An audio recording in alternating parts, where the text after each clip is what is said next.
안녕하세요. 오늘은 동북공정에 대한 진실 찾아보기라는 그 기본 틀 안에서 어떻게 중국이 국가 주도의 역사 왜곡을 하게 됐는가에 대해서 설명하게 됐습니다. 그동안 한국사에 대해서 이것이 큰 이슈였기 때문에 아주 신선한 시각으로 설명드리게 돼서 상당히 기쁘게 생각합니다. 일단 중국이 중공이라는 나라는 그 국가 주도의 모든 역사를 재정립하고 팽창주의적인 관점을 담을 수밖에 없는 입장이라는 것을 아시겠죠. 그래서 국가 주도의 중국 사회과학원에서 주관해서 발간된 중국 역사 지도집이라는 것이 있는데 담기양이라는 사람이 그것을 주도하게 됩니다. 담기양은 1911년에 태어나서 1992년도에 사망한 인물이고 1980년에 중국 과학원에서 그 역사를 재정립하는데 이 사람의 관점을 쓰게 됩니다. 그래서 1982년 10월에 중국 역사 지도집하고 중국 역사 대사전을 편찬하게 됩니다. 즉, 국가 주도의 팽창주의적인 관점을 담게 되는 것이죠. 이때의 담기양은 1840년 이전에 청나라를 기준으로 삼게 됐다고 그래요. 왜냐하면 역사적으로 이 시기가 가장 중국이 광범위하게 팽창된 시절이었기 때문이라고 그럽니다. 그래서 이 시기를 구잡히 집어서 마치 중국의 역사가 이렇게 큰 지도를 그린다라는 것을 하나의 그 국가적인 관점에서의 역사 편집이라고 볼 수 있습니다. 그래서 현재 중국도 이 지도를 아마 굉장히 강조하게 될 것 같아요. 왜냐하면 국가 주도의 중국 역사 편찬이었기 때문입니다. 그러니까 이것이 어떤 민간 학자가 쓴 것이 아니라는 데 근본 문제가 있는 것입니다. 지난번에 시진핑이 트럼프한테 한국은 사실 중국의 일부였다더라 라는 말이 이걸 근거로 해서 나오게 된 겁니다. 그런데 제가 역사서라는 것은 국가 주도를 해서 쓰게 되면 어떤 문제가 발생하죠. 국가적인 관점이 거기 들어가게 된다는 것입니다. 그런데 한국에서 교육부 산하에서 동북아 역사재단에 무려 세금 47억 원을 들여서 만든 동북아 역사 지도라는 것이 있었는데 과거에 그런데 이것이 그때에 만들어질 때 하버드 재단에서 이것을 어느 정도 주도를 하게 되고 뭐 그렇습니다. 근데 하버드라는 것은 원래 중국 친중적인 데가 많잖아요. 그래서 담기양의 이 중국 역사 지도집을 표절해가지고 그 동북아 역사 재단, 한국 동북아 역사 재단에서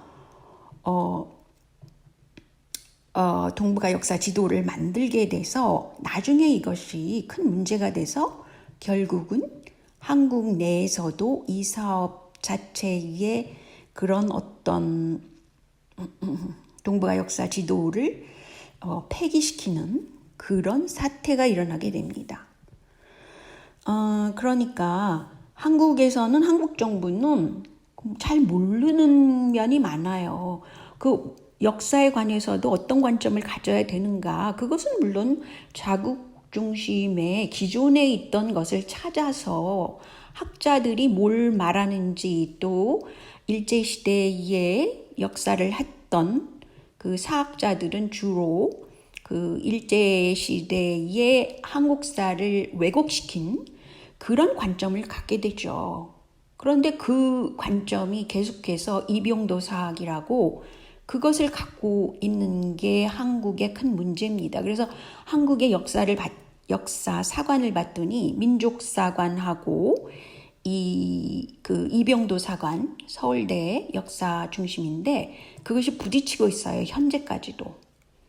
그러니까 한국의 역사를 연구하는 입장에서는 민족사관 중심으로 연구를 해야 되는 것은 아주 상식적인 일 아니겠습니까? 어떻게 일제의 그런 역사 왜곡을 따르며 그 이후에 나타난 중국의 동북공정의 역사관을 따를 수 있습니까?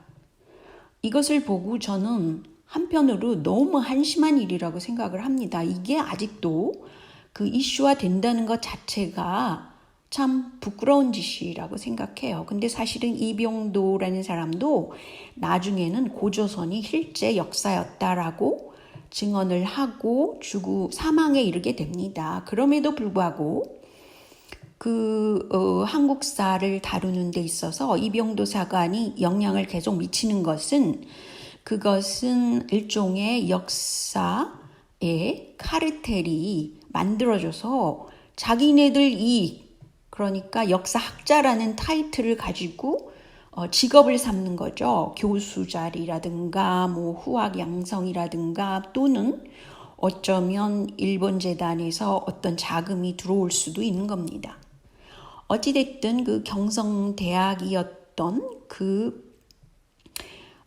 역사관을 그대로 서울대학 역사에서 갖고 있다는 것에는 아주 큰 문제입니다. 이병도도 나중에는 굉장히 후회를 하고 그것을 조선일보에 사실은 고조선이 실제사였다는 것을 입증하게 됩니다. 제가 이 편에는 그것에 대해서 얘기하고 싶지는 않지만 오늘 제가 다루려는 것은 고조선에 대한 역사가 굉장히 중요하게 됩니다. 그래서 그것에 대해서 다루면서 이 중국에서 국가주도의 역사관이 왜 틀렸는가를 얘기하고 싶어서입니다. 다행히도 이 남쪽에서 역사를 다루는 데 있어서 한국사를 다루는 데 있어서 북한에서 다루는 그 역사관 그리고 북한에 있는 그 역사학자들이 주장하는 것과 중국에서 주장하는 동북공정과는 부딪히게 됩니다. 때문에 이것이 중요한 것이에요. 북한에는 고조선 연구를 한 분이 있는데 그분이 리지린이라는 분입니다. 한국적으로 얘기를 하자면 이지린이겠죠. 이 사람이 1958년도에 북경대학원에 들어가게 된답니다.